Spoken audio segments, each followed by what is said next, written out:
Hello everyone, how's it going? So in today's video, I will be organizing my bookshelves.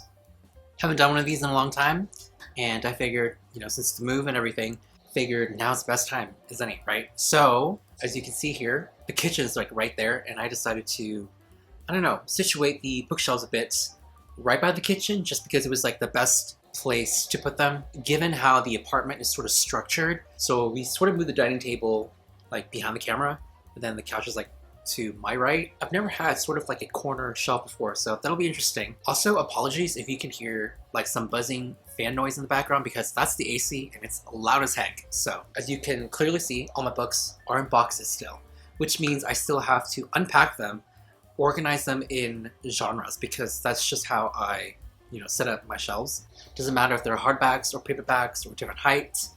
I just mix them all. I used to care if they were in the same formats physically. Like all my hardcovers had to be all together in the same height, and all my paperbacks had to be all together in one shelf, all the same height. Now I don't care as much. In fact, I care less since I'm all about being inclusive, being all about that diversity, of course. It's 2022. I do organize by genre, or I try to, at least. But that's just how I like my shelves to be arranged, just because it's how I set things up, and it's just easier to just find that certain book, right? So I typically organize by like YA. YA has its own singular bookshelf, essentially.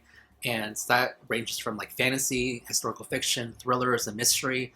And then we have my adult books, which are all like separated in different categories. So I have 6 shelves total, 3 wide and 3 skinny, and they're all from IKEA, the basic booktuber shelves, essentially. So yeah, 6 shelves, 20 boxes of books, gonna organize, and hopefully it'll go without a hitch. The fact that I got rid of over 300 books in order to adjust, the moving and everything is just a huge sigh of relief. And pretty excited now how I'll organize it because in my last apartment, I actually unpacked it once and put everything on the shelves without sort of like organizing it by genre. I tried to at least, but yeah, the last bookshelf in the apartment was just chaotic and messy because they weren't organized by anything. I just put them wherever they fit. So hopefully this time I'll have some semblance of organization. Also, if you guys have any questions regarding shelves, bookish details, or whatever you want to know, just ask away down in the comments below and I'll answer them. So before we get further into the video, a message from today's video sponsor.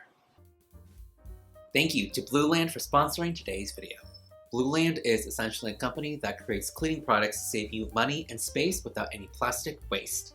They were founded with the belief that you shouldn't sacrifice a clean planet for a clean home. Their mission is pretty simple and pretty straightforward. They make being eco-easy and innovative products in reusable packaging that are convenient, effective, and affordable. They believe you can have all of that in your everyday products sourced from clean ingredients. What's really great about Blueland is that they use no single-use plastic in any components, from bottles, tablets, wrappers, to shipping materials. All of their products are vegan, cruelty-free, and EPA certified. So unlike your traditional liquid cleaners that are sold in single-use plastic, with Blueland, all you need is this nickel-sized tablet. Instead of $5 to $10 for a bottle of cleaner, it's literally just $2 a tablet. It's really simple, minimal, and easy to use. All you gotta do is fill the bottle with hot water, drop a tablet in, wait for it to dissolve, and voila, ready to use. If you guys are interested in saving on some of your cleaning products, you guys can use my link down below to get 20% off your first kit.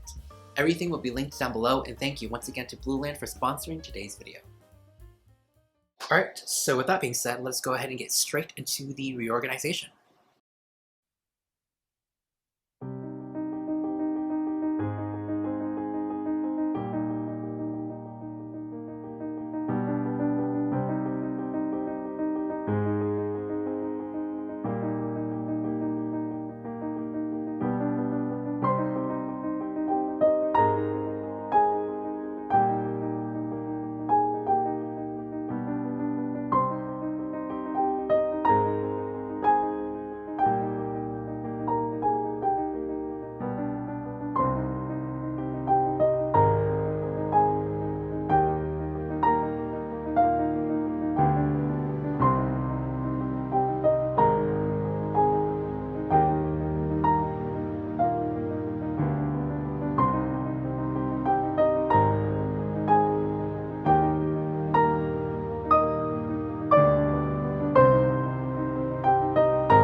Alright, so here's the updates. All the shelves are finally organized, filled, and stacked, shelved, if you will. This is the final outlook, I guess you could say. I'll give you guys a brief overview, but I'll briefly explain how I organized it overall. So how I fully organized the books was by which books I had most in that particular genre.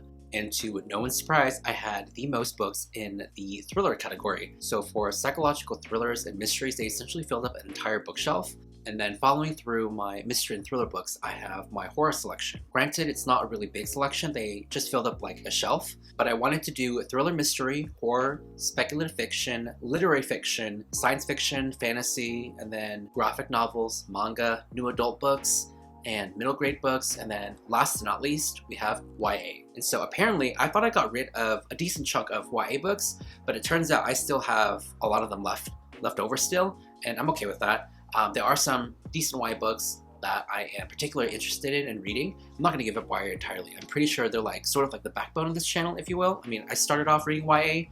I actually started reading off YA contemporary, and I actually found out I still have a decent chunk of contemporary left. Who knows, maybe I might dive back into contemporary because I do enjoy literary fiction, which is sort of the adult version of contemporary, if you will, anyways, right? If you think about it.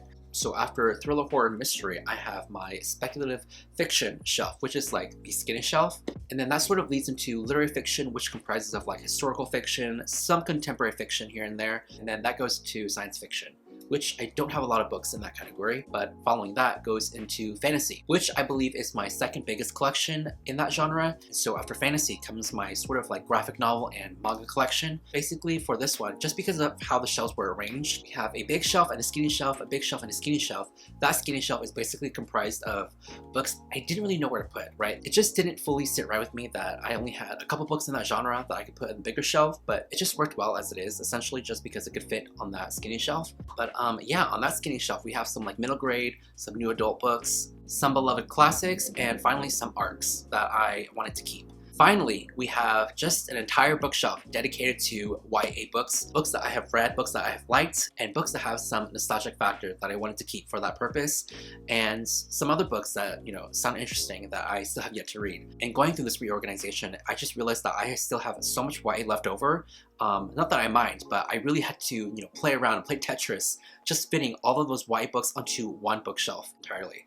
So that was a struggle. However, not seen here on any of these 5 shelves is one more shelf. So I actually ended up putting that skinny bookshelf, that 6th and last bookshelf, in my room where I kept all of my favorite books. So on that shelf, we have like Patricia Briggs, Anne Bishop, some Throne of Glass books, just because if I had to put Sarah J. Maas on this shelf, it would just be an entire dedicated shelf. I was just like, you know what, I'll just put that away in my room just because I didn't want a huge particular series taking up a whole shelf, if you get what I mean. You know, just a plethora of my like other favorite books that I wanted to keep in my room, and just books that I couldn't fit out here. And at the very top of the shelves, I managed to fit most, if not all, of the Book of the Month books that I own.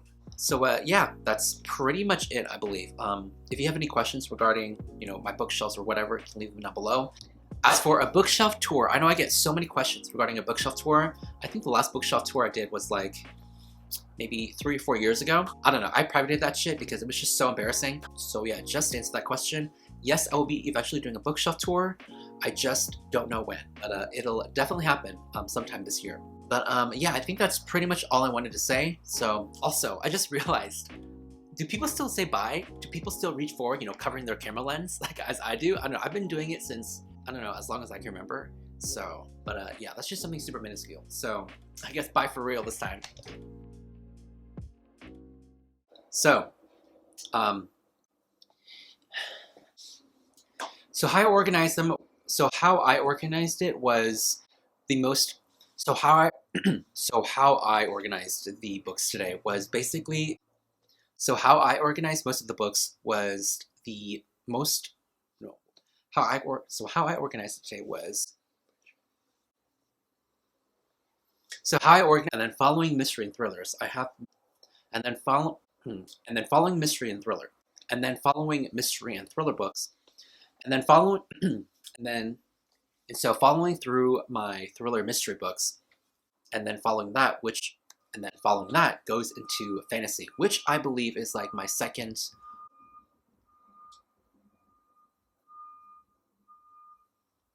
That I've held. There is literally so much fucking noise.